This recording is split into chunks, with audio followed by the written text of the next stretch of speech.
Hello everyone, welcome back to my channel. So in today's video, I wanted to talk a little bit about how to get started using sketchbooks. So my experience with sketchbooks, I've been sketchbooking I think since like 2016, but my sketchbooks have definitely changed drastically over the years of me using them, but I feel like I've kind of gone through the trial and error stage of sketchbooks and have found what fits right for me, and I kind of want to share what I've learned over the years with you guys and give some advice to those wanting to start using sketchbooks when maybe it's a little intimidating and you're not super sure if it's for you. So first of all, why use a sketchbook? Sketchbooks can be an amazing tool for exercising and honing your skills. Some artists use their sketchbooks as a sole place of creation, like finished illustrations on every page, and some of us use it for very scribbly ideas and writing down or planning for large pieces. Both are completely valid, but I would suggest when you're first starting out to just really let yourself relax and be very loose in your sketchbook and use it as more as a playground for your creative journey. My personal use is a little bit of a mix of both, leaning way more into the kind of like scribbly ideas side and practicing, just because I do like finished illustrations, quote unquote finished, in my sketchbook, but they're kind of like stepping stones and experimenting for larger pieces. The only exception would really be some of my gouache illustrations that are really just because I wanted to do a painting on a smaller scale, and sometimes, it's just fun to paint in your sketchbook. You don't have to know what you want to do right out of the gate. Take the time to just explore in your sketchbook, find what works for you. I highly recommend using your sketchbook as a sort of creative diary, documenting like personal stuff. For example, like sketching an observational study of your bedroom or your favorite objects. I feel like a lot of people when they start out kind of fall into the Pinterest rabbit hole of trying to find art to replicate, which it can be helpful, like master studies and taking certain things from artists that is kind of how you learn.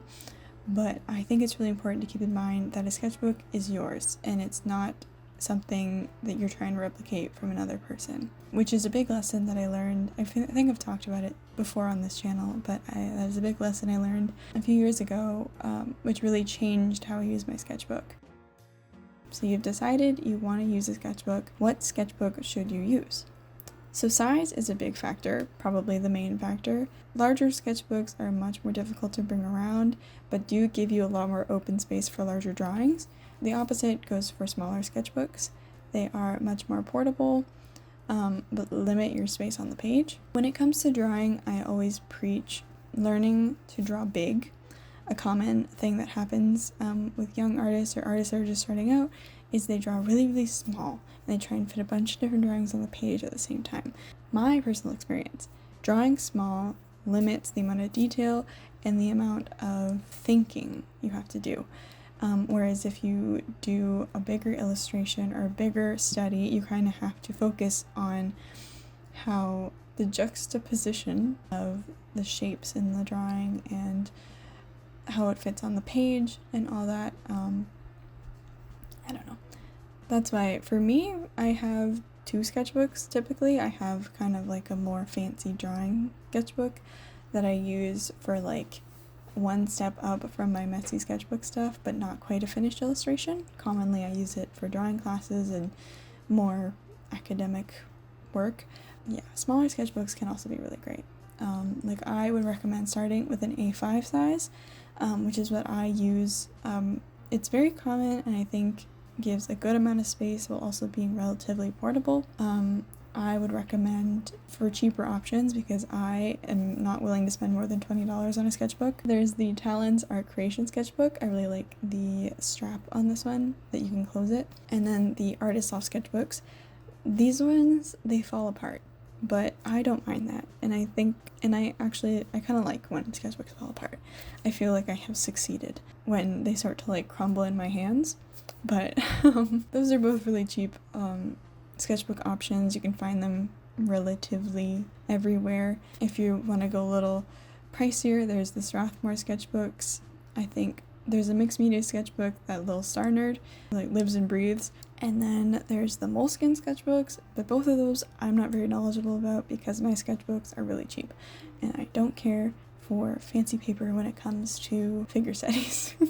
Now, there is spiral bound and not spiral bound, which I think is called cloth bound, but spiral bound is nice for those that don't like dealing with like not being able to fold over the page, or when you want to kind of have it propped up and not have to deal with it being like a book, like a novel, where if you get to the end of the sketchbook, you're left with like a weird offset thing, which I commonly encounter, but it doesn't really bother me that much. And also, this is really good for academic classes. That is why my fancier, in quotations, drawing paper for academic stuff is spiral bound, because then I can just have it propped up really easily and it's more convenient for that stuff. Or if you do a lot of outdoor drawing and painting in your sketchbook, you might want to go for a spiral bound one. Just, it's a little more consistent in what you're drawing on. I like the non-spiral bound or the cloth bound ones because I do like doing full like spreads on a page and having no gap in between them. It also, in my experience, bulks up a lot more when you use it, which I like. I like it when the sketchbook is like exploding by the time I'm done with it. So what mediums would I recommend for sketchbooks? Of course, a regular graphite pencil is my ride or die, good old reliable. It's very good for simple practice drawings and ideas. I also suggest using something like a ballpoint pen. These are really good for still being able to have like a variety of pressure in your lines, but just not being able to erase, which is really good for practicing intentional lines. Just a little tip for drawing in general.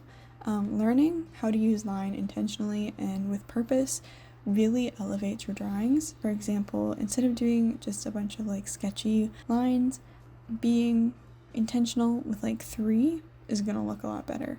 If you've ever seen a piece of work where an artist has used a lot of sketchy lines, it just kind of makes the sketch look blurry and stuff gets muddled really quickly. Doing some basic like baselines and then working off of that with really intentional, purposeful lines and just taking your time with it is going to look a lot better. Just from my experience, you do you, but that is just a little tip that I've learned over the years. So I kind of use like every medium on the planet in my sketchbooks, so that just shows that like the sky's the limit. I highly suggest experimenting and playing around with mediums and not really like confining yourself to just one. I have used oil paints, gouache, acrylic, ink, leaves from the sidewalk, etc., etc. It's your sketchbook to play with. Use what you have, and yeah, just don't confine yourself to one medium. And it's okay if it looks like crap. It's your sketchbook. It's supposed to be a place where you fight learning curves. That's how I look at it. Although some cheap essentials though to get started, just for those looking for like a little more guidance, would be pencils, a pen, like a ballpoint pen. Some sort of gray marker is really helpful, and I find them really nice for like elevating figure drawings and like environment studies. The one that I use, I have 2. I have this Tombow ABT water-based brush pen that I really like, and then I have a mild liner brush pen in gray. But yeah, or even just using like a gray paint or a gray watercolor, just something that'll give it a little more boost, I think just makes it look cool. You don't have to, but if you want to go the extra step. I would also suggest Prang watercolors. They're really amazing and like really cheap. I think you can get like the 1 row, 1 column ones for like $10, and I have had mine since middle school, and I'm in university now, and it's not even halfway done. That being said, I don't use it like a ton anymore, but it's really good for like basic studies, and especially if you have those like portable brush pens that I have, really good for doing observational studies when you're out of the house, and it just adds some color to your sketchbook. Sometimes with me it gets a little muddy because I'm used to oil painting and gouache painting, and I forget how to use watercolors, and I never really learned how to use watercolors, so it never really works. But those are some essentials.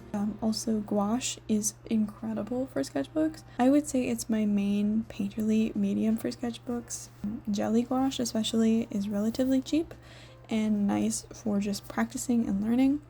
I used jelly gouache for years until this past Christmas. I got some Turner acrylic gouache, and then since then, because I have used those up, I've upgraded yet again to these Holbein gouache paint. To battle learning curves, I suggest using not really nice art supplies. Just using like cheap materials to get you started and play around in your sketchbook. Now, what do you do in the sketchbook? What now? So I'll give you a few little suggestions that I like to do. Environmental studies, first of all, really fun to do. I've done a bunch where I am just literally sitting up in bed and then I draw what I can see. Really nice to practice with perspective. If you want to get a little more complicated, you can do the like perspective lines. And if you want to just keep it loose, it'll work your brain either way. And this is something I don't particularly do. I have wanted to do it, but I've just never like remembered to do it, is doing like screen caps from movies and lighting studies and stuff like that. You can do like really basic pen or pencil sketches of the scene, or you can go all the way to doing like a gouache painting of the screen cap. Like there's a lot of variety with it. Object studies, I absolutely love doing object studies. If you have seen the mural that I did a few months ago, that was kind of just like a bunch of object studies all in one, and I had such a great time. Please go look at my mural. I spent so long on it. It's on my website in the description. But yeah, doing object studies can help you get a really good grasp of, perspective, shapes, really nice. You can, again, go from just pencil sketches and little quick things to like full paintings. It's all up to you. Figure drawing is also a really, really amazing thing to do in your sketchbook. I do so many of these and they have helped me immensely over the years. Especially using websites like lineofaction.com, which I will have linked in the description. This isn't sponsored or anything, but they're just a really good website. And if you want to see examples of this, I did do a little challenge on my Instagram, I think almost like a year ago, where I think it was 100 hands. And that was with using Line of Action and Pinterest boards and my own hand. But that really helped me get a really good grasp on hand anatomy. And it's just, if you work at something, it'll get better. And figure drawing is a really nice, relaxing way to work at something. And it was fun, and I learned a lot. And I also made another video a few months ago about ways to fill your sketchbook. So if you want to see more tips and tricks, a little more detail than this, go check that video out. So in closing, building a sketchbook habit is also really important, and to get the most out of your sketchbook, I would say try and draw for at least 10 minutes every day if you want to improve and really find how you like to use your sketchbook. Consistency is definitely more important than perfection, and I've talked about it before, how I think when you're first starting your art journey, you should refrain from posting your work online. And the same goes for sketchbooks. Adding the pressure of social media and comparison does absolutely nothing but hurt your artistic abilities.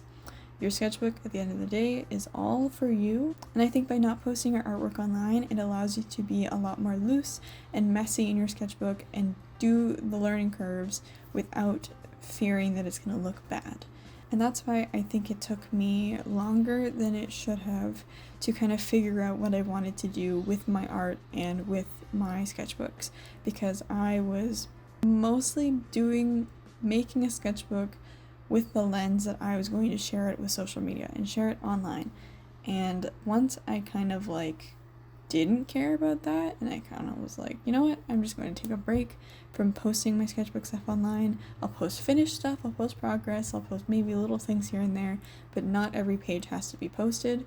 I saw a major improvement in my art, and it really benefited me in the long run. And it made me feel a lot better about making drawings that I wasn't super proud of in my sketchbook.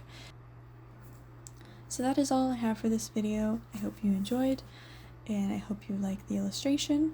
If you want to check out more of my work, I do have my portfolio linked below, as well as my Etsy shop, which I need to update. I'm sorry. I keep saying I'm going to post stuff, but then it either sells before I can post it on Etsy, or I forget and I don't take photos. So, sorry.